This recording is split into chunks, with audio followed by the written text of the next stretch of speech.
Hey, want to skip those ads and get early access and bonus episodes of all Banana for Scale shows? Hop on over to truestory.fm/join and discover all the cool perks that come with being a member of the Banana for Scale family. Coming up on The Devil's Details, Getting Stoned with Satan. The Chronicle of Young Satan, Chapter 8.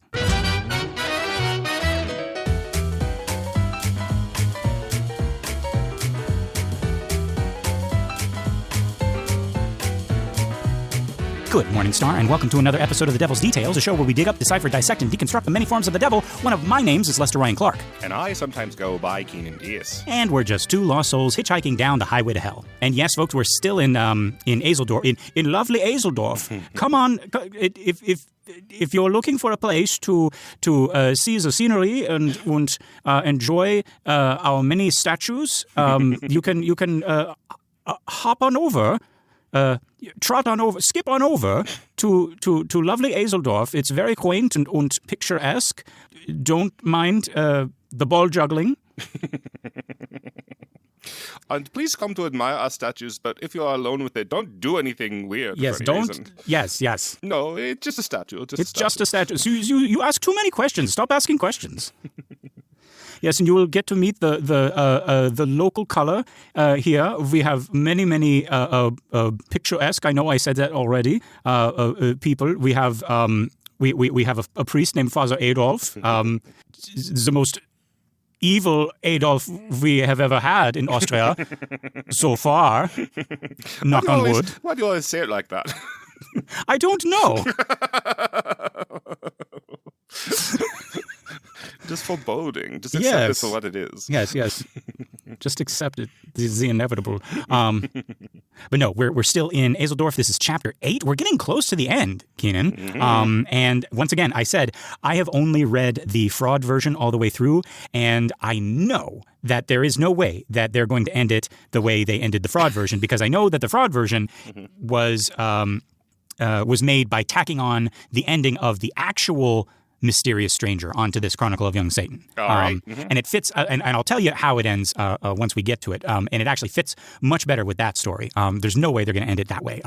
Like I said, it might not even end. Chapter 11 might just be like Act 2 and nothing, is resolved. It might be like it's Twain's Canterbury Tales. Mm-hmm. Right? Oh, I don't know how the Canterbury Tales ends. Is that a spoiler of some kind? No, he didn't finish it. Spoiler: it doesn't end. Yeah. Damn. Yeah. That was literally him. It's like, well, I don't want to spoil it for you. Yeah. But yeah, okay. So Keenan, how you feeling? Like we had some funerals last week. Mm-hmm. It was pretty dark, pretty heavy. How we feeling now? This is a pretty dark episode as well. Yes. This is more direct about Satan going back to his philosophy and showing off his philosophy. Mm-hmm. So there's something terrible that happens to a person, but I feel pretty dark about just what he does to these little boys' view of the world. So. Yes. Oy, oy, oy. Yep. And the story is so episodic. Yeah, I don't know where we're going. We're not working towards, the trial of Father Adolf or something. Right. But the festival is tomorrow. There's none of that. Oh, at that festival, we'll all get what we're looking for. Yeah. So I have no idea. I have no idea. It's so ziggy and zaggy. And we just keep adding new characters, situations. Yeah, new characters, and then killing them off. Yeah.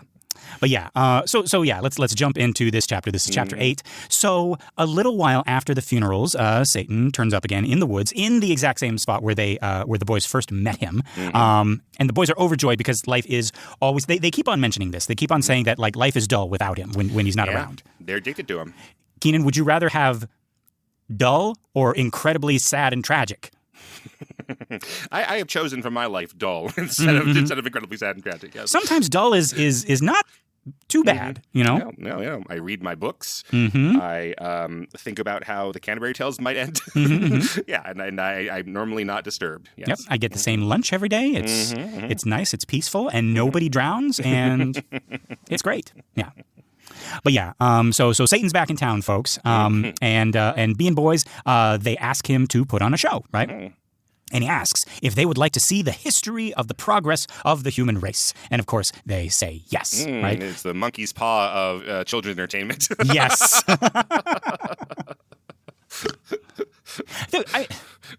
They should have cottoned on by now. Mhm. You know, Yeah, like, would you like to see this thing? No. Yay! Let's all just sit here and clay people, and maybe you make us. Hey, make us some hamburgers. Hamburg is right over there. Make us some hamburgers. Yeah. Like, so he gives him exactly what he promises: a real history of the progress of the human race. Yes, right. So he just thinks it, and he transforms the place into, starting with, folks, the Garden of Eden. Right.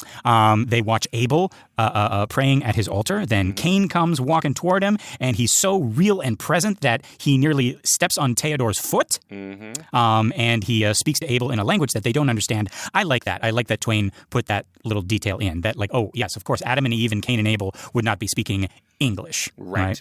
Yeah, and luckily our boys are Bible literate enough. They're more Bible literate than me because they're talking about some stories that I had to look up and you know. But yeah, they're like instantly know that this is Cain. Cain and Abel, yeah, because they look like the pictures.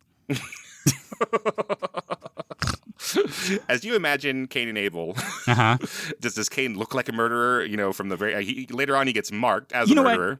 You know what? In the Garden of Eden, everybody, like all the guys kind of look like Adam, and all the girls kind of look like Eve. Interesting. You know, Cain has a beard. That's about it. I don't know why beard equals evil, but evil, you know, I see it. Yeah.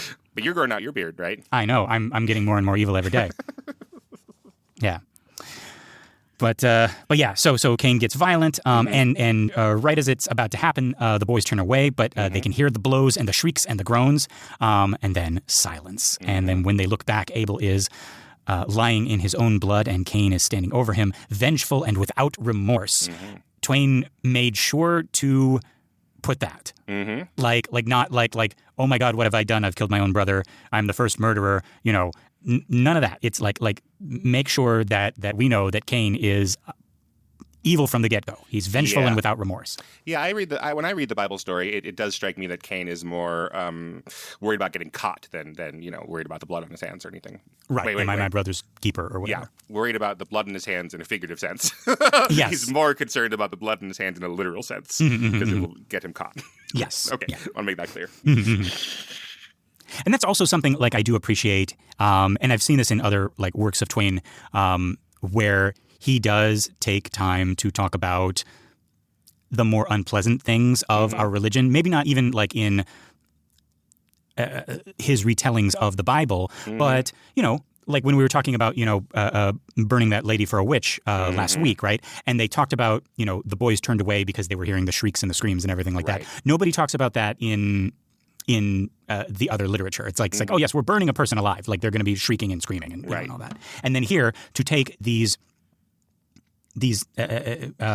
Bible icons, these Bible figures, these Bible celebrities, right? Cain and Abel, and we're gonna make it as human as possible. You're gonna hear the blows and the the groaning and then the silence, right? Yeah, and then you're gonna see Abel in his own blood, right? Right. Yeah. And then this vision shifts into a long parade of unknown wars and murders and massacres, right? Then we got the flood. The ark is, tossing in the stormy water. Mountains are veiled in rain. Satan says, the progress of your race was not satisfactory. It is to have another chance now. Then the scene shifts again to Noah lying drunk on Mount Ararat, right? Ararat, which is hard to say. I had to say that in a Christmas play where I was the angel, but I played him as like a Union guy, and it's like, okay, Noah, now you got to go on to Mount Ararat. Don't ask me what a cubit is. Don't ask me what Ararat is. Yeah.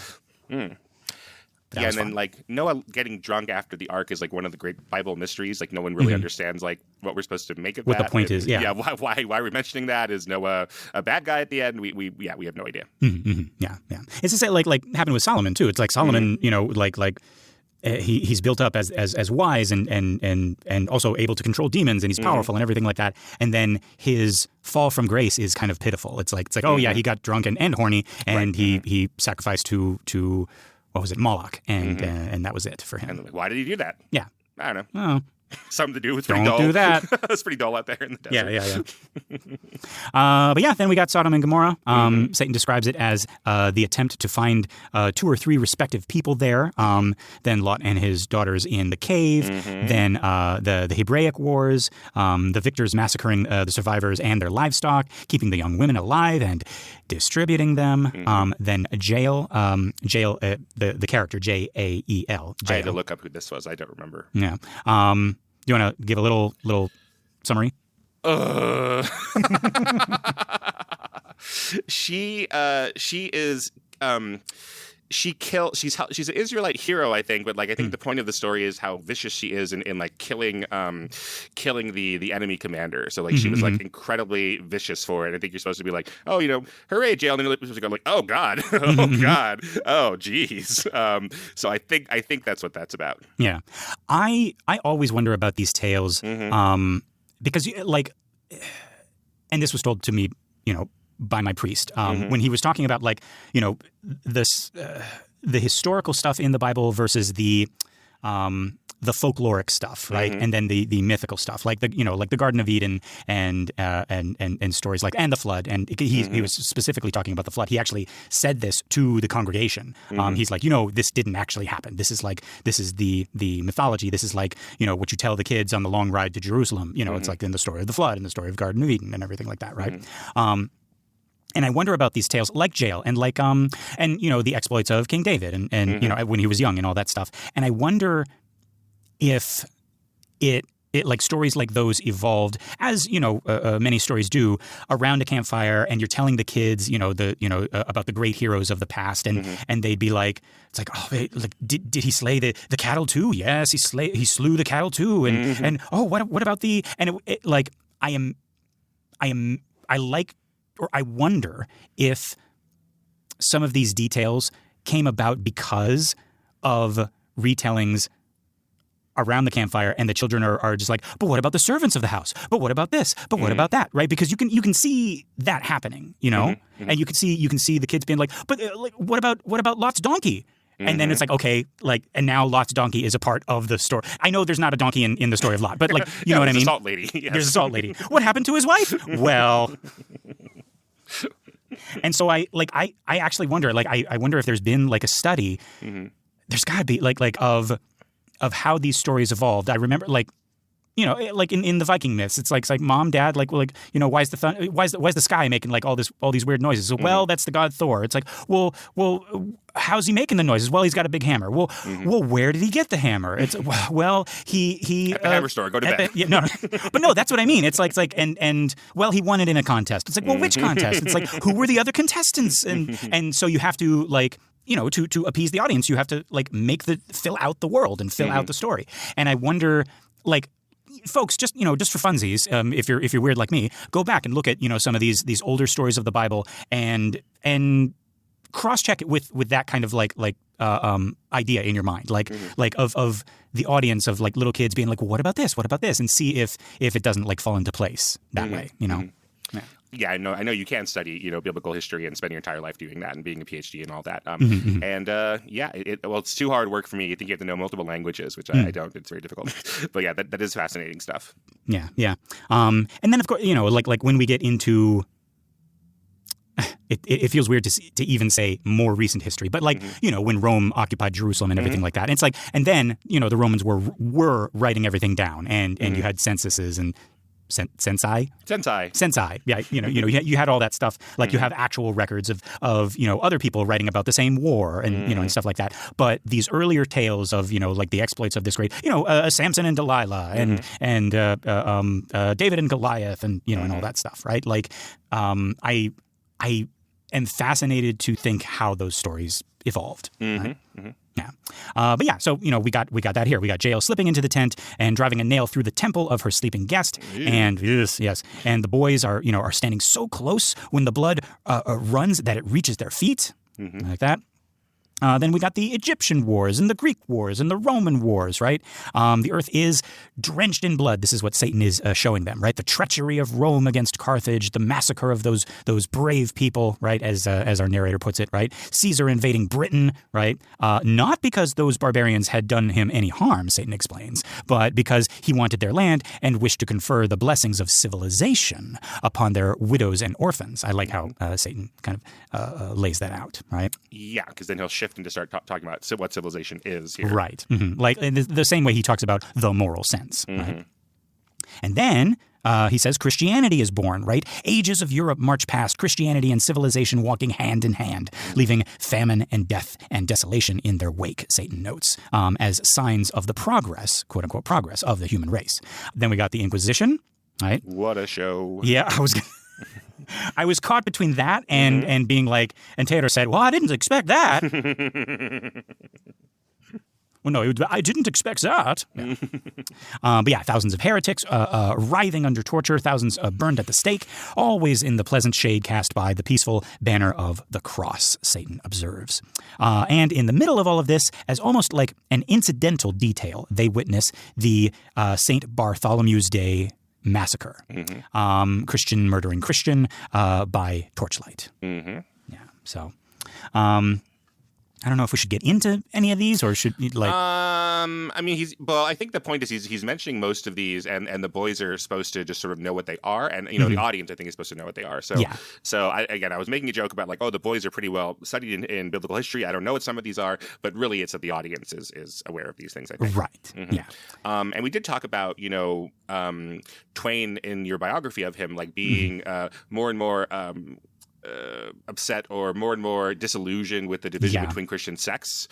So I think that's what this is. So in the St. Bartholomew's Day massacre, it is the Catholics murdering the Protestants, and and that's like So I think that's kind of a what Twain is trying to talk about here. Yeah, more disillusioned with like the division within Christianity, and I think just like with Christianity itself, like he's got some things to say about just religion in general. I think. Yeah. It's interesting to me that we don't see Satan doesn't create in his little show a little tiny Christ going through the passion and being and suffering and rising up for anyone's sins or any of that, because it's not like he's not showing miracles. He's showing the flood and things like that, but he seems to be specifically leaving out the whole point of the story, which all of this is leading towards Christ and following Christ. Yeah. But he's talking about the violence and the hatred, and he's like he passes the crucifixion and all that stuff, and he goes into like the Inquisition and whatnot, right? So now we're fighting and killing and massacring in the name of Christ. But he's not doing like even lip service, because I could see what it was like, oh, and there was this bright shining, moment where there was peace and there was all of this, and then that quickly gets swept away because of man, blah, blah, blah, blah. Like he's just not letting that be an opportunity at all. Right. Yeah. But now he says, you've seen the progress down to the present. Wonderful in its way. Let us look at the future. And that was where I was reading, I was like, wait, down to because they're in the 17th century, right?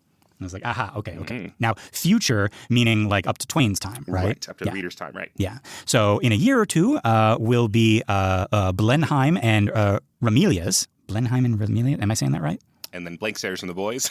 Yeah.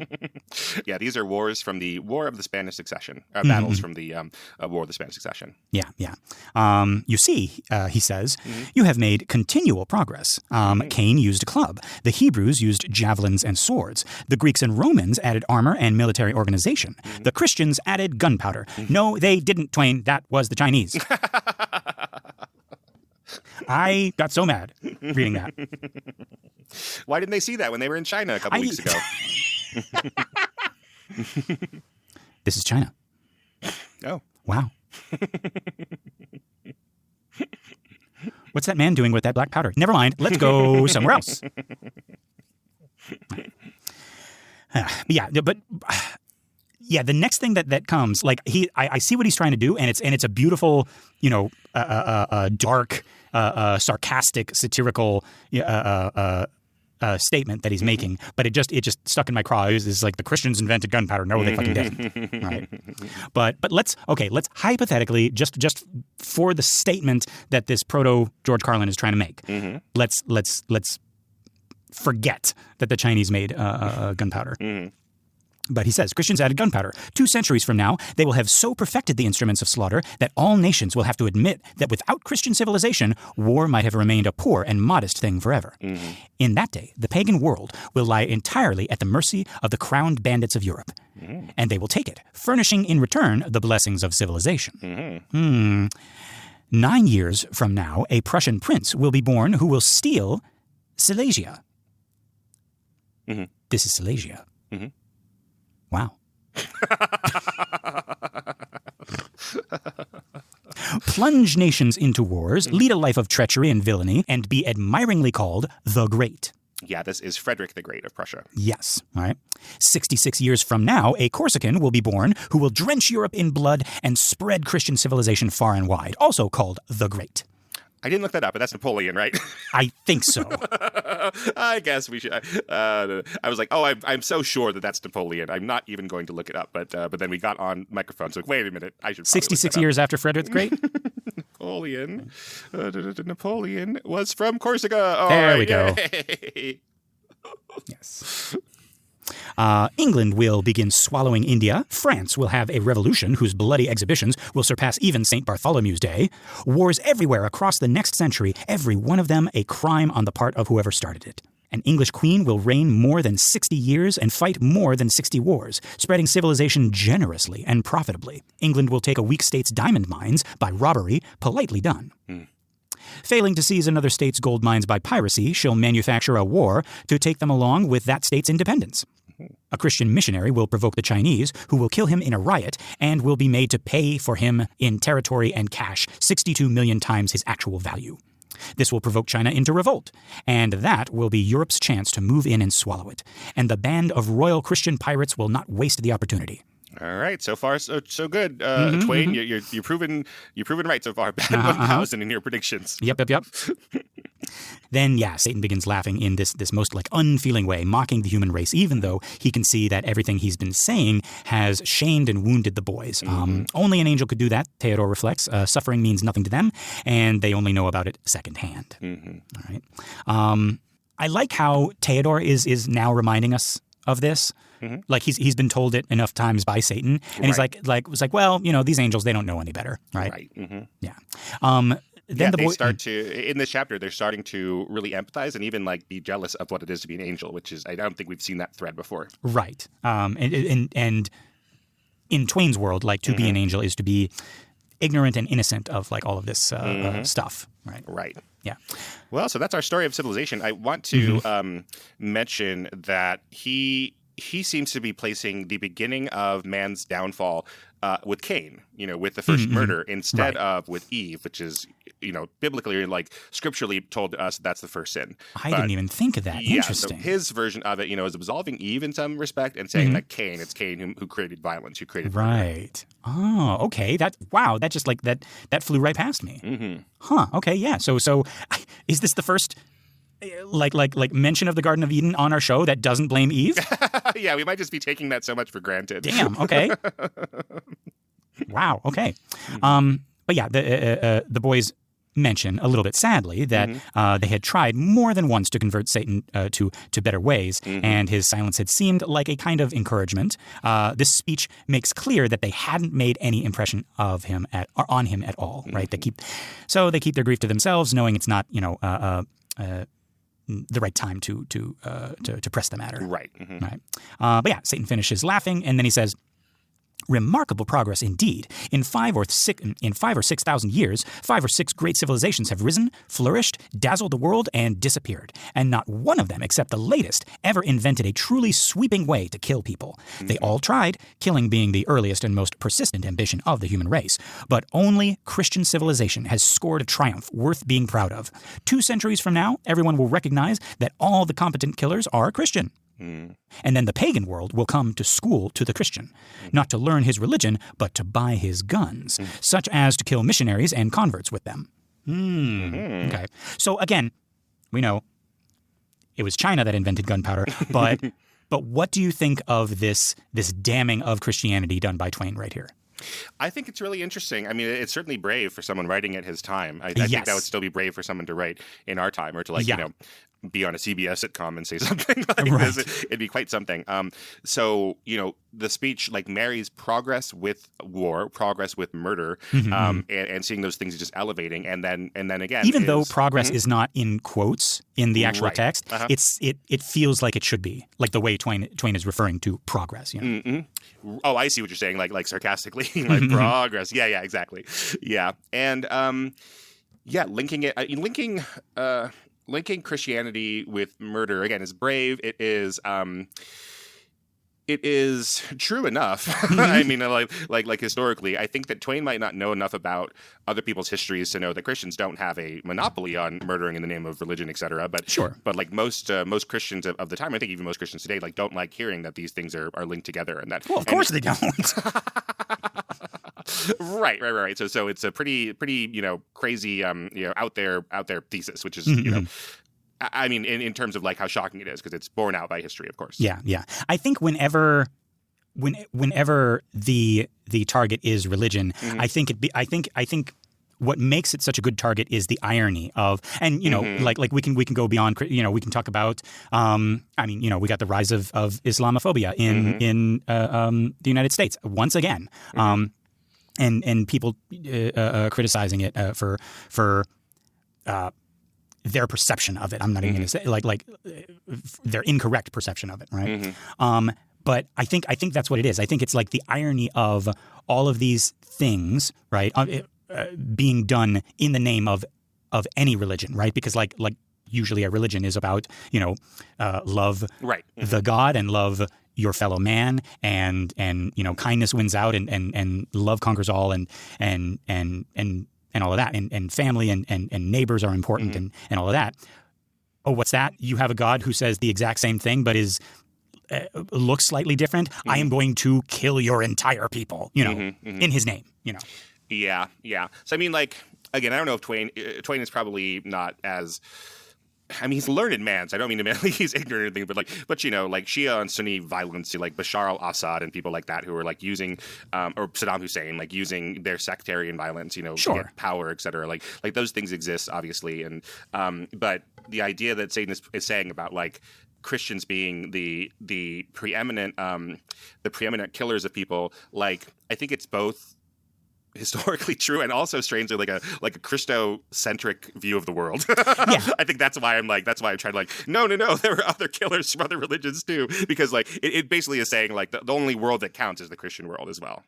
I think he's speaking to what he knows. Right, exactly. I don't know how much Twain knows about the other religions, but I mean, it's that said, what he says here about specifically Christianity, I mean, he's not wrong, and exactly, yeah. I think it's more effective to turn the mirror up to nature, right? To put the spotlight on your own religion rather than criticize ones that you are not a part of. Well, like we were talking about in our Revelation idea of like Rome is the entire world. Yes. So when you're saying like the Romans are the worst killers in the history of the world, like yes, because Rome is the world. Right. I think that's more where my that's more what's stuck in my craw a little bit of like yes, the Christians are the worst in the world, but there's also a great big world out there of horrors beyond your belief. Yeah. If you care to read about them, boys. Yeah. Theodore and Seppi. I was going to say like Twain's being a little bit ethnocentric, but like religiocentric, theocentric. That's probably what it is. Yeah. Right. But yeah, folks, Satan's not done. He starts up his show again, right? And they watch nation after nation drift past over 2 centuries, a vast churning procession of war, smoke, blood, cannons, and the flags of the nations and the cries of the dying, right? And what does it all amount to? Satan says with an evil chuckle, and Twain specifically says evil chuckle. This is the first time we have used the adjective evil to describe this Satan. That's a good point. But not, I was going to say not correctly, but not seriously, you know what I mean? Like he's like this. Okay, this is Theodore, right? Theodore is telling the story, right? And he says, and Satan had an evil chuckle, like he would say the same thing about Margit. Okay. Or Seppi, and Seppi had an evil glint in his eye, right? So he's not saying like evil worthy of Satan. He's saying, Satan has like a scampish chuckle, right? Yes, I agree with you. Yeah. Yeah, right. And yeah, so Satan says, like, what does it all amount to? Nothing. You always come out where you went in. For 1,000,000 years, the race has been monotonously propagating itself and monotonously replaying this dull nonsense. To what end? No wisdom can guess. And who profits? Nobody, but a handful of usurping little monarchs and nobilities who despise you, who would feel defiled if you touched them. I like that detail. Who would shut the door in your face if you called, whom you slave and fight and die for and are not ashamed of, but proud, whose existence is a perpetual insult to you, who are beggars supported by your alms, yet treat you like a benefactor treats a beggar. Mm-hmm. I love that. Who speak to you as masters speak to slaves and receive the answer of slaves to masters, who are worshipped by your lips while in your hearts, if you have them, you despise yourselves for it. The first man was a hypocrite and a coward, qualities which have never failed in his line. It is the foundation upon which all civilizations have been built. And then he mockingly says, drink to their perpetuation, right? So this got me thinking of like the millionaire and billionaire worshipers in our culture. Like we have people who like 2 missed paychecks and they're done. Yes. But boy, they love that Mr. Musk. Boy, they love that Mr. Bezos. Like they're so cool. And one day, I don't know, like it boggles my mind. Like do they think they're going to be like that one day? I don't know. When you ask them directly, they don't say that. But yeah, I don't know I don't know what we're doing, like projecting onto them that idea. But I don't know.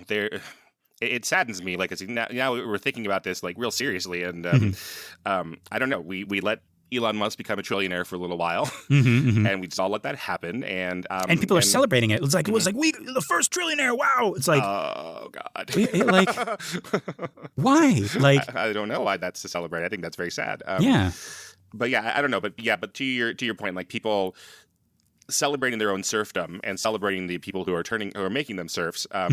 So Twain's talking about it there. I mean, I've read some arguments and I don't like them because it feels really misanthropic. But there are certain writers who just put these people off and say like some people want to be ruled, and I don't know. It's hard for me to accept that, but like that is what Twain is talking about. Yeah, I've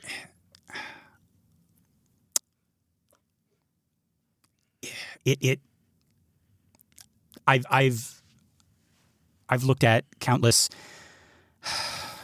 like thought pieces and documentaries and things like that about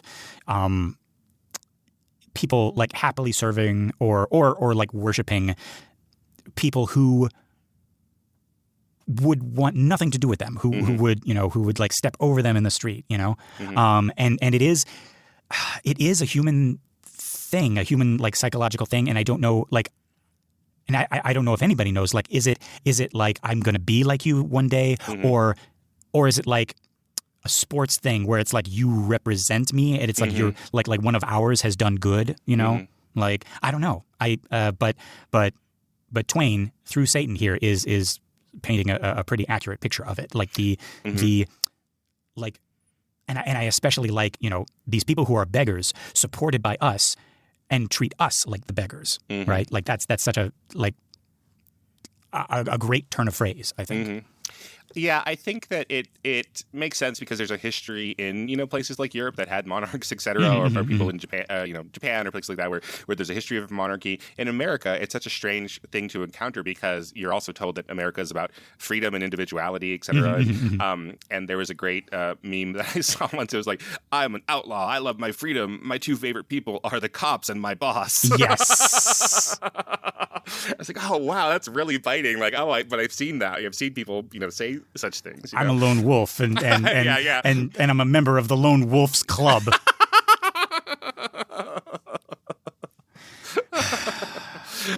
And some of the biggest like anti-monarchists I know are from my friends from England.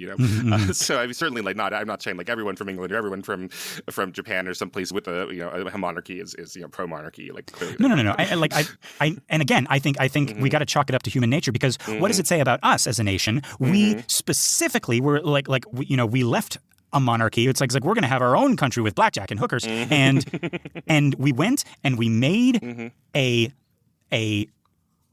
king-free land, and then we couldn't help it. We had to worship somebody. And what is it now? It's billionaires, trillionaires, and like more and more politicians. Like there are people in the political. There are people following our politics like a sports team, and putting their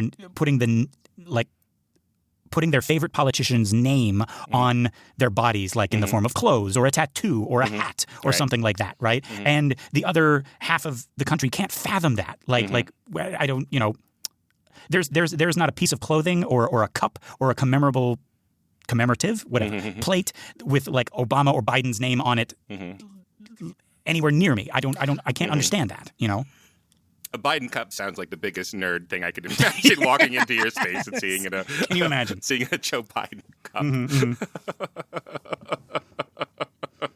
I don't know. I don't know. Maybe if you were from Delaware. So I don't know.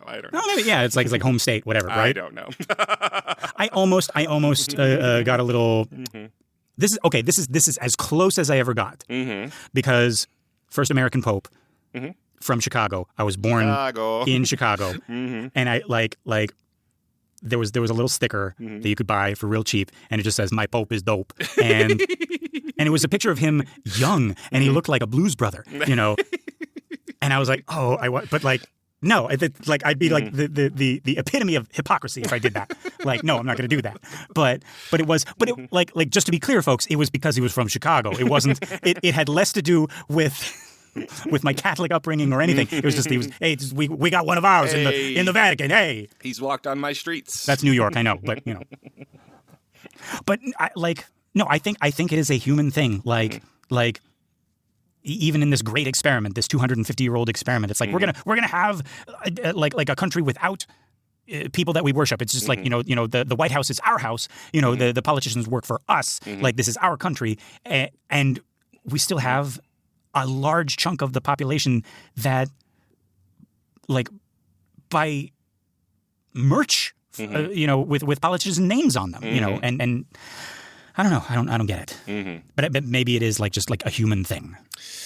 Yeah, maybe. I don't know. I don't know the answer. I don't know what answer I could put forward that doesn't make me sound like I hate people, which I don't. I don't hate people. I think we're discovering this about Twain in his in his twilight years. I think this is his thing. He talking about he loves animals, dogs and cats. He's like they're like. He's said outright several times in this story that animals are better than people. Right. So, yeah. All right. So Satan has said... Drink to their perpetuation. No, right? I'll go back. Yeah. Oh, yeah. So Satan has said, war, what is it good for? Absolutely nothing. Yep, good Lord, yep. y'all. Here we go. War is over if you want it. And the boys are just like, what? What? Yeah.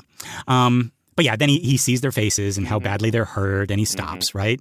He literally just, cuts the sentence off. And his tone shifts, and he says gently, no, let's drink to each other's health and let civilization go. And then he produces like this heavenly wine. Yeah, comes down from the ceiling. Or not literally, it comes down from above. They don't see where it comes from. Right.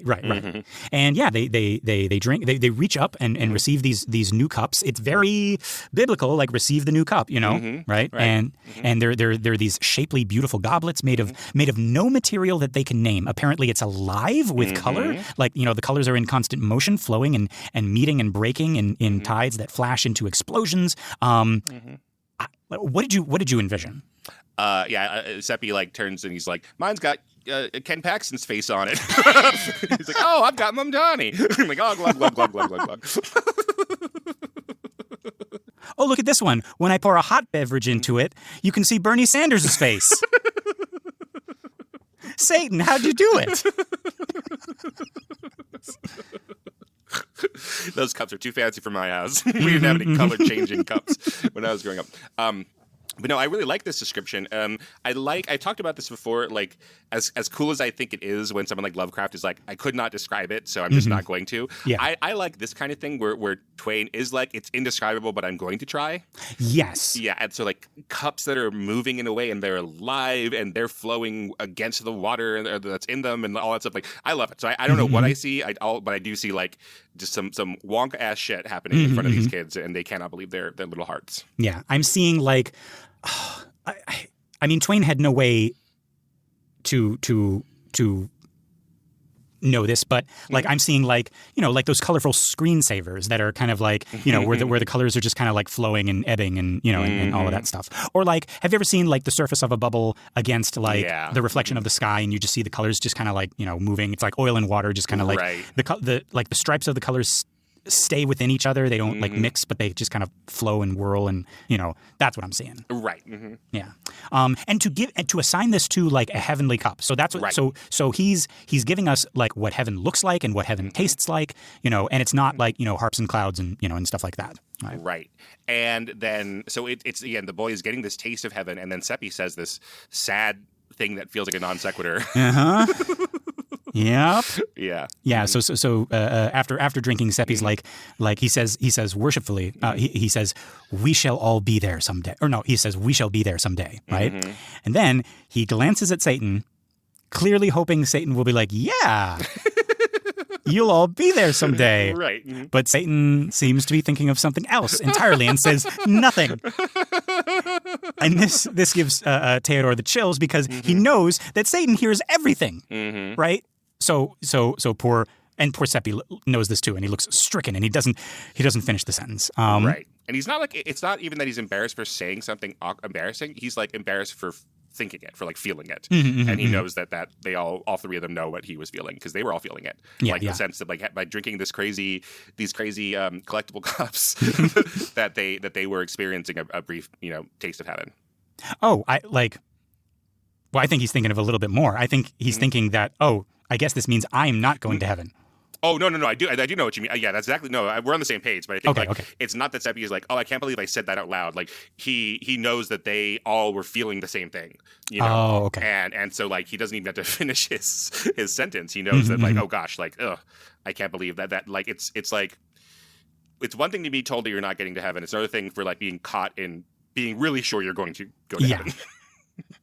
And Satan just kind of says under his breath, but like loud enough for them to hear. He's like, cringe.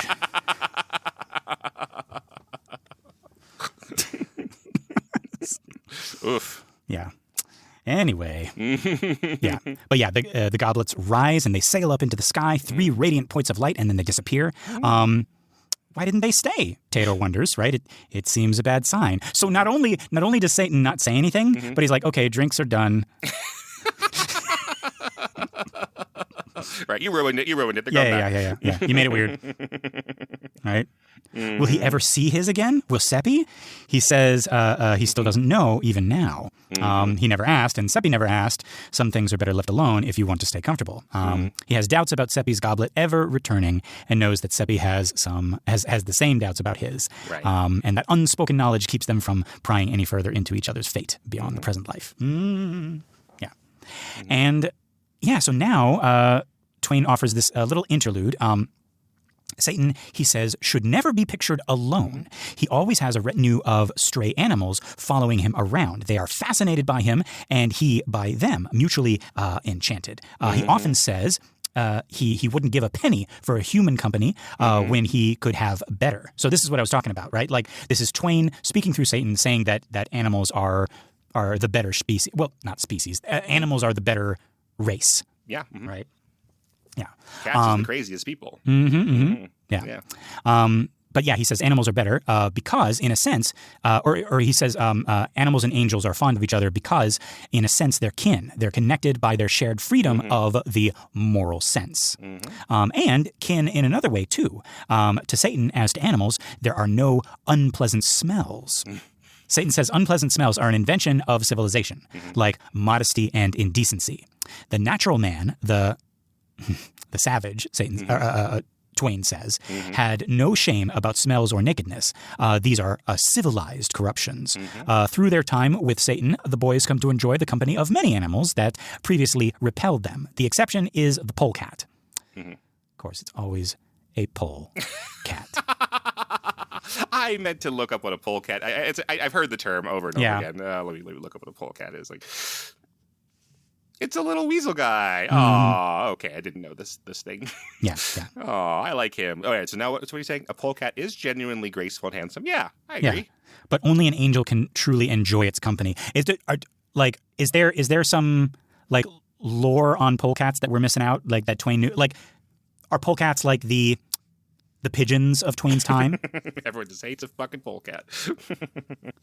Like, because he's saying, it's like, no, they're graceful and handsome to look at, but only an angel can truly enjoy its company. Meaning they must have been like pests in Twain's time or something? Okay, hold on.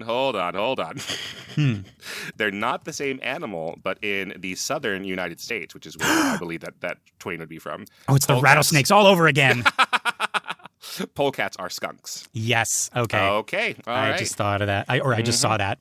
Google image just came up. Aha, polecat. Okay. That's what I was hearing. Okay. So this is Twain being all southern. Yeah. Here in Hazeldorf. Yeah. The skunk sat on the stump. It's like, I'm not a stump. My name is Margaret. Oh. You stump. No. Yeah. Yeah. Okay. So polecats. So once again, we have this this American Southern like colloquialism, because I imagine polecat is like a funny way to say, like a colloquial way to say skunk, A folksy way. Yeah. Yeah. Right? Well, yeah, I opened my truck bed and there was a polecat in there. Yeah. And a rattler. Which I assume are everywhere. Yeah. And a pole. Aw. Those pesky poles, get out of here, you old pole. No more pole jokes. Yeah. Oh, yeah. Said he was looking for his cat. Right. So we're talking about the stinkiness of civilized people, and how awful they smell. And it goes quiet, and they both just kind of look over at Seppi. Seppi just lowers his head. Yep. So anyways. Anyway. Yeah. But yeah, out in the woods, they have a full menagerie at their disposal. Wild creatures swarm in from everywhere. Squirrels, rabbits, snakes, birds, butterflies, everything imaginable, climbing all over Satan, sitting on his shoulders and his head, rummaging his pockets completely at home, while the rest sit around admiring and chatting and laughing. And Satan answers them all back in their own language. He's literally Snow White. Yep, he's a Disney princess, Satan. Which I had said back in our Paradise Lost season, but here we are again. Here we are. But yeah, the animals also regularly entice Satan into illegal activities, as Seppi puts it. I've heard many a lonely Scots farmer saying similar ideas here. Yeah, so they tell him about friends caught in traps set by poachers in the prince's game preserve, and they lead him there, and he releases the animals and destroys the traps. He also heals them. And actually, apparently, this has gotten to be a problem. There's a reward out, and gamekeepers are watching, but Satan doesn't care. Right? And yeah, so this time a rabbit brings a sad story, and Satan about a friend rabbit caught in a trap, and Satan goes off, and the boys follow, but they're protesting. It's like Satan, that's illegal, right? But as he walks, he changes himself into a rough and ragged poacher. I couldn't not think of McLeach. That's what young Satan looks like here. Yeah. From Rescuers Down Under, folks. But yeah, he gets a rabbit with a broken leg out of a trap, and he heals it with a touch and sets it free. And at the exact moment, the keepers spring out of ambush and surround him. 4 of them: the chief, Conrad Bart. Conrad. Has plenty to say, right? He's like, we've got you at last, you lousy vagabond, and now you'll pay with interest for every night of watching and every scolding the prince has given us for letting you outwit us, right? You'll pay for all of it, right?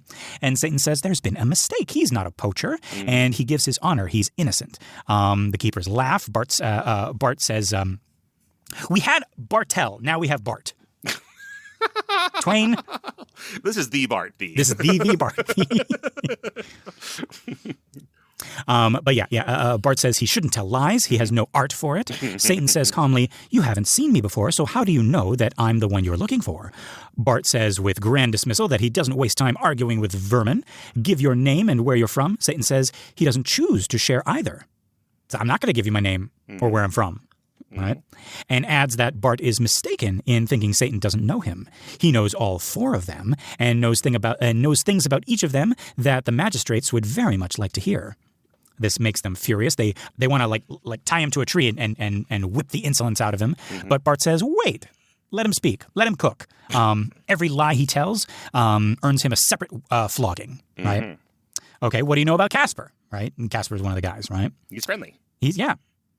Well, I guess it's true. Thanks. Yeah. But yeah, so what do you know about Casper? I'll try not to. Okay, all right. Yeah. So we got Casper. Okay, so Satan says, well, 10 nights ago at midnight, in a lonely place, Casper hid something whose owner would like to recover it. Right? Casper shouts that it's a lie. And Satan says, well, let's go fetch it, right? And the others are immediately in favor of that. Casper backtracks fast. He takes back the lie, and he says he admits it. It is true, right? But he gives Satan a look. He's like, you're gonna pay for this, right? But yeah, Bart is not impressed. He's like, good guess, right? That saves you one flogging. And what about Johann, right? Well, Johann has something that doesn't belong to him, a gold piece with a secret mark on it. Right? Satan knows the owner and the mark and where the coin is. Right? Johann erupts in fury and throws off his jacket and wants to fight. And then he makes the mistake of swearing that he hasn't got a gold piece. Satan says that he's sewn it into the lining of his jacket. Johann grabs for the jacket, but the others are faster and they find the coin inside. Things have gone from comic to serious, right? The levity drains from the keeper's faces, a silence falls, and then Bart tries to recover his authority. Enough of this nonsense. Bind him and let's go. And at this, Conrad turns on Bart. He's like, wait. It's like we got our secrets told, right? What about you? And I like how he says it. He's like, well, that's the way the cat jumps, is it? I've never heard that. Well, that's the way the cat jumps, is it? Can we back up? Conrad is Bart, so Conrad Bart. So I guess you mean Casper. Shit. Okay. Casper is Bart. I know it's confusing. Okay, let me say that again. I said that. Think about this. Yeah, but things have gone from comic to serious, and then Bart tries to recover his authority. Right? Enough of this nonsense. Bind him and let's go. Right? And at this, the other keepers turn on Bart. Right? And they say, "That's the way the cat jumps, is it?" Sorry, I've been so distracted with this Conrad and Bart thing. It's a mistake in Twain. Oh. Twain has Conrad speaking to Bart. so it's not you, it's Twain. Okay. See, oh, God. Ah, said Conrad with a sneer. Is that the way the cat jumps, is it? What do you mean, said Bart. So, yeah, Twain has fucked up. Okay, so this is... Or okay. Danica has fucked up. Or, yeah. Well, no, this would be Twain, because it can't be Danica, right, because okay, yeah. this is the true version. This is Twain fucking us. Okay, all right, sorry. So then Twain said to Sam Clemens, so that's the way the polecat jumps, is it? Powerful jump. What did I tell you about bringing poles into this thing? Okay, so that's okay. So sorry, I've been very distracted, but you've been doing great. No, this is okay. This is actually good. I felt like I was having a stroke. But it turns out I was just reliving Twain's stroke. Yes. From many years ago. It's the very stroke that killed him. This couplet here, yeah. This thing right here, yeah. All right, sorry about that. So all y'all need to know is Satan's been caught by the anti-poachers, right? The gamekeepers. There's one named Conrad Bart. That's right. There's one named Johann. And who's the other one? Casper, of course. Casper, right? Yes. And a fourth one who is unnamed the entire time. And a fourth one who is unnamed. and in the middle of this exchange, Twain forgot who was who and had one character talking to himself. And that is Conrad Bart. And he had Bart talking to Conrad. Yeah. Then 100 years later, we put it into a little thing to try to explain it. And we confused the hell out of ourselves. So, yes. Great. This was all an elaborate joke. This was the final joke set by Twain the Master to get us. And we have broadcasted it all out to you. And just it's like up in the sky, like as you're listening to this, Haley's comet goes by and he's like, it's like, fuck you. Fuck you. I'm up here in the stars, but I wouldn't give you any stars. Oh, Mark Twain. You're so Twain. Oh, gosh. But yeah, but no. Okay, so now they want to know like what Bart is guilty of, right? And Satan says, yeah, he'll tell the truth, right? First, from today, you will no longer be a keeper, but you will be kept. You will be a public exhibition and earn your family's living that way. And the others laugh, but not Bart. He's like, damn your prophecies, he snarls. Stick to what you know about me. Very well, Satan says. 18 years ago, a man was murdered near this village for money. I know where the body lies, and with it, the proofs that you committed the murder.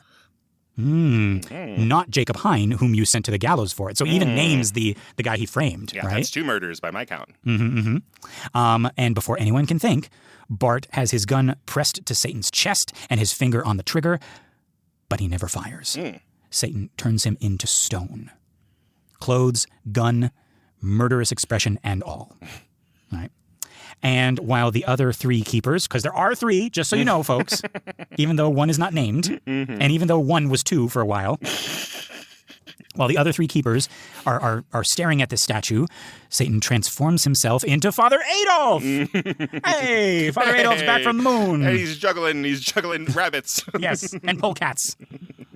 But yeah, the keepers take one look and run, crossing themselves, scattering in every direction, and soon the news is spreading and the village is in an uproar all over again. Theodore notes that Satan is definitely doing further damage to Father Adolf's reputation. Well, yeah, duh. Which was already bad enough, but there's no point saying so. Satan would only say he is a human being and of no consequence. Yeah. And also, we just killed that guy. Yeah, he did. I'm assuming he's dead. I'm assuming. But maybe he's like, oh, don't worry, he's in heaven or something like that. That's your excuse for everything, Satan. Yeah. And that's exactly how he says it. He's like, oh, don't worry, he's in heaven or something like that. Right. That double murderer's in heaven. Yeah. Sure. Right. But yeah, Seppi feels bad for Bart's family. Satan says he's done them a favor. Bart is a fortune for them now. They can exhibit him and grow rich. So that's what he meant with that little riddle. Right. And so they make their way back to the village, but Satan has told them to stay away from him. He expects a rough reception. And he's right. The crowd parts and gives him a wide passage. They're terrified of him. They uncover their heads and they make humble bows to his ecclesiastical authority. Remember, he's dressed as Father Adolf, right? Like dressed as, like in Father Adolf's skin, basically. Right, he's wearing Father Adolf skin. Yeah, he's wearing an Father Edgar suit. Yeah. But the moment his back is turned, they pelt him with stones, right? A steady rain of missiles strikes him and bounces off, and he strolls on contentedly as though refreshing himself in a shower, right? Yeah, so that's what I meant. See, now you understand coming up in the devil's details, getting stoned with Satan. Everyone's getting stoned. We got the one guy in the statue and the stone. Yeah, whatever. But yeah, then the book. And also Seppi's ripping bongs in the corner. Yes, we didn't mention that. But Twain has a whole, 3 paragraphs on that. Yeah. But yeah, then the boys go back to the Bart family. The grief is painful to witness, powerful, painful. They throw their arms around the statue, kissing it and weeping over it, unable to be comforted. The crowd, meanwhile, is in admiring awe of the artistry, right? Every detail is perfect. The fraying and the tears in the clothes. The face is a perfect portrait. The murderous expression in the attitude and the countenance, magnificently lifelike, so vivid that women who come suddenly face to face with it give a little shriek and jump back, right? The game birds in his bag are perfectly rendered, and even a fly on his left cheek perfectly preserved, right? Like the frost. This is interesting. Twain said this, like the frost-shrouded flies that you find on window panes on winter mornings, right? Have you ever seen a frozen fly? I have not seen a frozen fly. Neither have I. Usually when it's cold, I don't see any flies. I stay inside. Yeah. And they've all died quietly somewhere, right? But yeah, I guess this is the thing. Like you might see frozen insects on the window pane or something. That's interesting. Right? And then Sibbald, the drunken artist, there's a name, declares there is not another work of art in Europe to match this statue, right? At this point in the story, I was like, surely we could reuse someone from before for it to be Sibbald, but I guess we can't. I was really racking my brain. Do we really need to add new surnames at this point? Can't Seppi's dad come here or something like that? Wasn't there Hans the loafing tinkerer and Fisher the weaver? Right. And now we got Sibbald the drunken artist. But I was thinking, I guess the point is that he needs to be familiar with art, and he needs to have so I guess we need Sibbald here. Fine. And expensive. We got to pay $10,000 each time we get a new character in here. That's why Twain keeps adding them. Yeah. But yeah, then a coroner's jury convenes, right, with great solemnity, right? The keepers are sworn and give testimony. They caught the priest red-handed, they say, and by his devil's power, he had briefly taken the form of a poacher to deceive them. A quarrel followed. The poacher tried to kill the deceased, and in self-defense, the deceased raised his gun, but before he could fire, the deceased was turned into stone by black magic and devil's arts, after which the perpetrator resumed his proper shape and warned with many ribald oaths that if anyone laid a hand on him, he'd do likewise to them. The jury renders, and obviously, folks, this is like all made up. This is not actually what happened because like we were there. We saw what happened, right? But it's so funny in jury speak. Yes, right. Now the jury renders a verdict. Deceased came to his death by the visitation of God. Also the fly, right? I love this. It is a lengthy back and forth about this fly. It's like, well, we have to prosecute the fly too. Right. Right? Yeah, the coroner refuses to accept the verdict because it includes the fly. Right. We're the not here to talk about the fly. The fly is irrelevant, yeah. And then just a quick stop over at India. This is irrelevant. Wow. No, an elephant, sorry, yeah.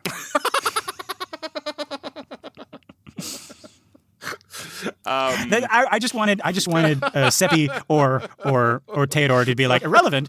We saw one of those in India. No. Oh God, where are we? Oh, so they don't care about the birds that are dead, just about this fly. I guess it's visible or whatever. So they're like, that's a dead fly, and that's ruined everything. This is an ex-fly. No, the jury says they cannot exclude the fly without irrelevance. God, in his inscrutable wisdom, clearly saw fit to honor the humble creature with an equal share in his visitation. The coroner says any thoughtful mind can see the fly's fate was an accident, not intentional, right?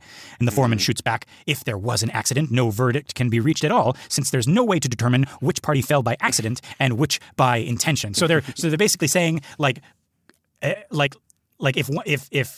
you think the fly was an accident, how do you know that Bart wasn't the accident and God was trying to smite this fly and he accidentally got Bart in the crossfire, right? This is really funny Twain-esque stuff, but it's also about the nature of God, so that's a little bit different. I mean, like, so you would find this kind of thing in Huckleberry Finn, this kind of back and forth of people not talking about the important stuff, but in this case, the important stuff is that God existed and he's come down and done this, but it's really the devil, and this is very funny Twainian stuff. Yeah, and it is like addressing the irrelevant in the room. Thank you. But no, it's addressing the problem of evil. It's like well the fly was a mistake by God. It's like, well, no, God doesn't make mistakes. Yeah.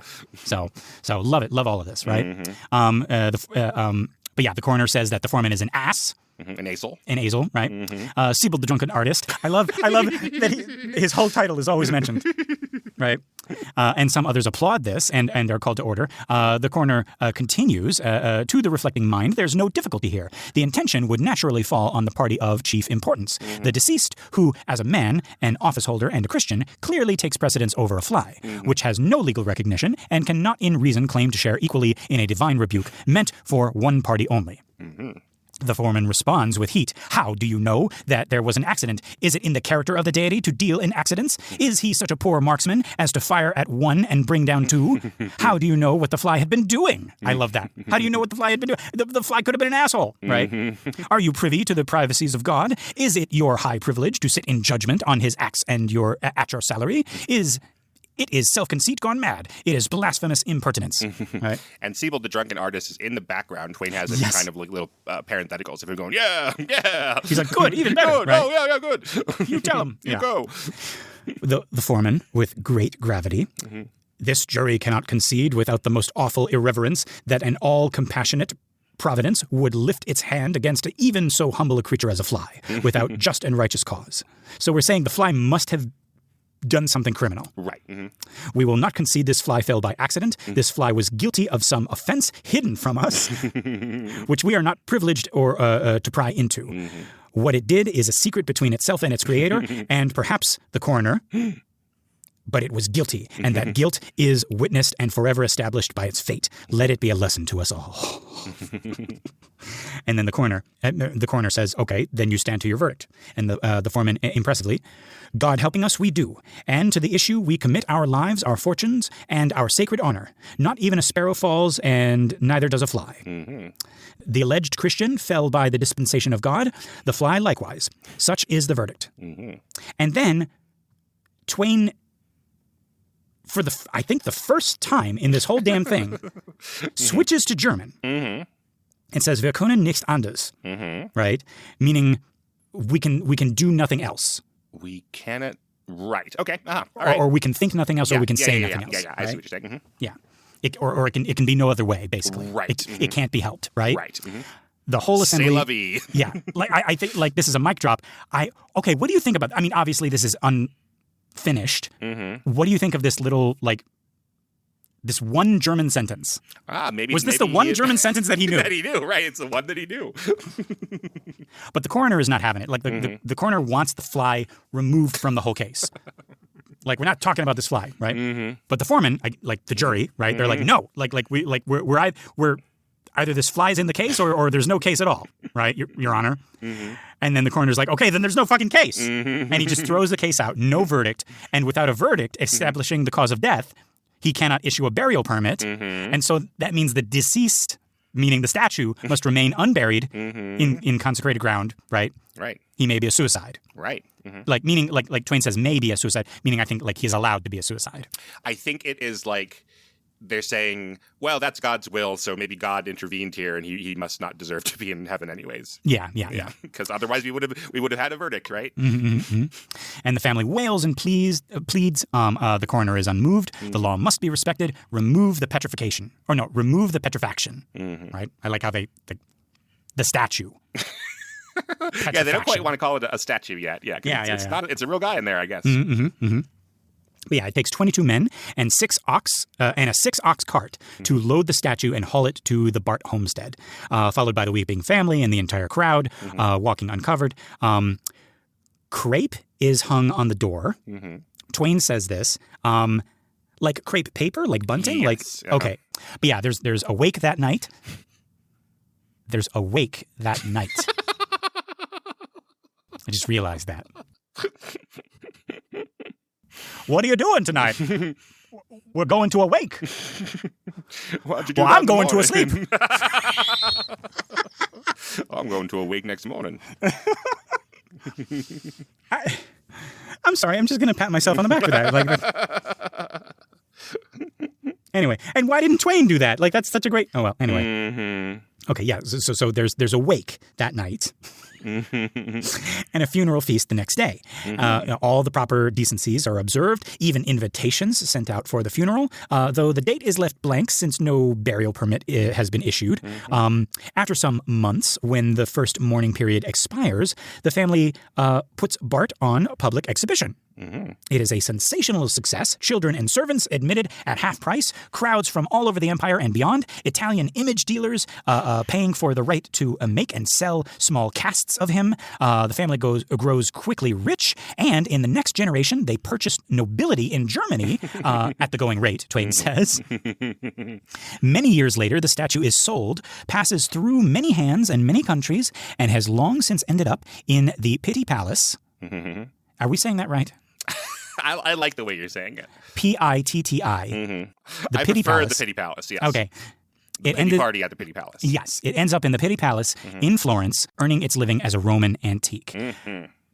Now, I went onto Google and I searched Pitti Palace statue gun because I was like, surely Twain has chosen an actual statue to be like the centerpiece of this little episode. That would be so cool. Right. I could not find one. Oh, that's too bad. But like I'm like, Twain, if you have been to the Pitti Palace, like pick one of those and then just like rewrite your story. He's been pretending the whole time to have been there.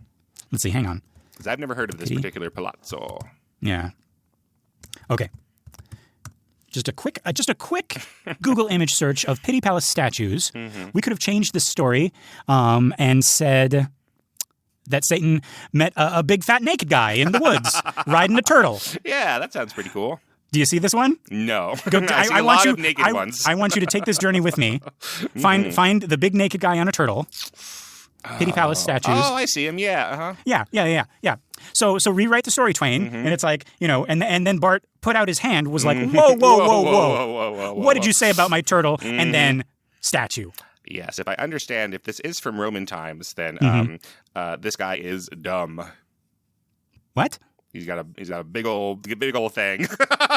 Romans would make people have big old dongs if they were trying to suggest they were stupid animals. Oh. And little dongs were like refined and smart and beautiful and brilliant. That's supposed to be. Mm-hmm. Okay. I don't know how Mm-hmm. to say this without sounding like I'm bragging.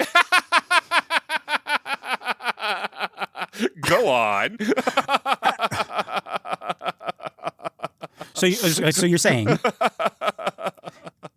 Mm-hmm. folks, now you have to look up the statue too. Guys especially. Yeah. Mm-hmm.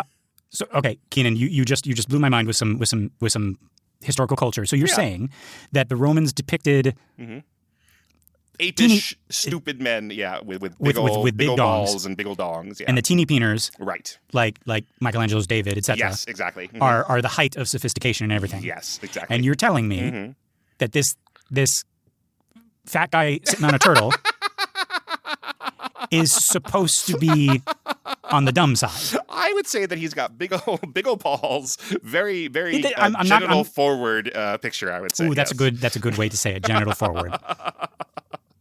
I mean, it's a little squished. He's riding his turtle. Yeah. Yeah, it's like you just hear George Costanza like, "I was riding a turtle." Clearly, women understand that when you're riding a turtle, it looks different. Okay. All right. Well, we're gonna leave that as it is. All right. But yeah, I'm just saying, Twain, rewrite the story and have it be one of these actual statues. So you have the the big dumb guy on a turtle. Yeah. You could also have I'm trying to find one that doesn't look like a girl all whose I have are the clothes got same stolen. picture of this guy. Yeah. I can't get any pictures that aren't of this. It's Dionysus. It's Bacchus. This big old guy. Oh, of course it's Bacchus. Yeah. Okay. Mm-hmm. Yeah. Yeah, I can't get any other pictures besides this Bacchus now. Yeah.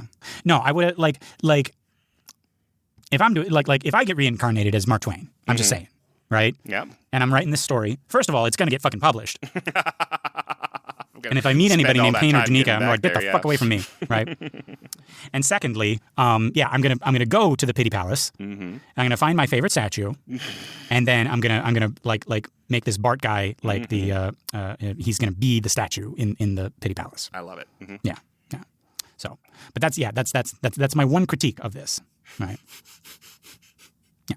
And that's the end of our chapter. If you couldn't tell by that, Yeah. What did we think? Pretty dark stuff. So the statue thing is funny and kind of diverting. I'm surprised, by putting these two things together to have the light thing at the end as opposed to the super dark montage of all of civilization just being twisted with murderous Christianity at the front. But that's what I'll remember is that terrible cavalcade. I think even though it's not in the chapter, the thing that I'm going to remember is the turtle statue. I didn't see anything for scale. I don't know how large this turtle and this guy is, but no bananas. No bananas. No. But I think my eyes went directly in one part of the statue. Yeah. And it wasn't the turtle face. Yeah, I think it's impossible. I think statues like that, could go anywhere else.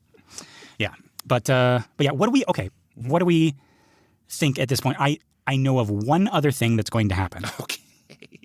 But that's about it. What are your predictions right now? I have no prediction. I don't know where we're going with any of this. I mean, we've already got Father Adolf has been sent to the moon. I don't know what we're leading up to. I really don't know. Because we're not leading up to next weekend is Satan's 17th birthday, and we're really going to get it then. Yeah, and then I'm going to be a real angel with like I'm going to get my wings or right. something. Or he's got 3 wishes left or anything, like nothing, or 7 seals left, and none of it's counting down. So I don't know where we're going. You're right, actually. Yeah, there is no plot clock. Right? It's like when the sun sets on the 3rd day or, there's nothing. Yeah, it's not even like you're going to lose your one friend and then you're going to lose your other friend. And I don't know. Right. Like, I hope Seppi's okay. He's such a millhouse of a guy. Well, I think it doesn't matter anyway if he's okay because now we know he's not going to heaven. Sheesh. Yeah. But yeah, we'll have to see what our 2 boys now get up. They kind of forgot about Niklaus pretty fast. Yeah, they got over him. They're just sad that Satan wasn't around. Yeah. Like Satan pops up, and it's like, did you miss me, boys? It's like, yeah, but you know who else we missed? and we're constantly missing. Mm-hmm. Yeah. Anyway.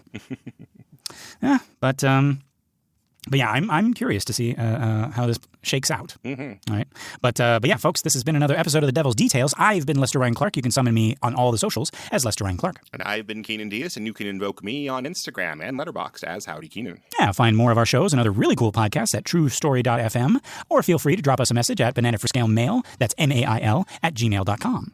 We got our Facebook listener group, Banana for Scale. That's a community for all of our shows, including this one. It's a private group, but just request to join, and we'll let you into the Infernal family. If you want more, consider joining us at truestory.fm/join and look for Banana for Scale. That's us. You get bonus episodes of all our shows, access to our Discord, and you get your episodes a week early and ad-free. Pretty cool, just $5. Wouldst thou like to live deliciously? We're not even asking for your souls. Just give us a 5 pentagram rating on iTunes or Spotify or wherever you listen to our show. That and sharing the show by word of mouth or on social media is going to help our little podcast grow and find more cool people like you. All right, folks. Until next week, love and hisses. Mwah.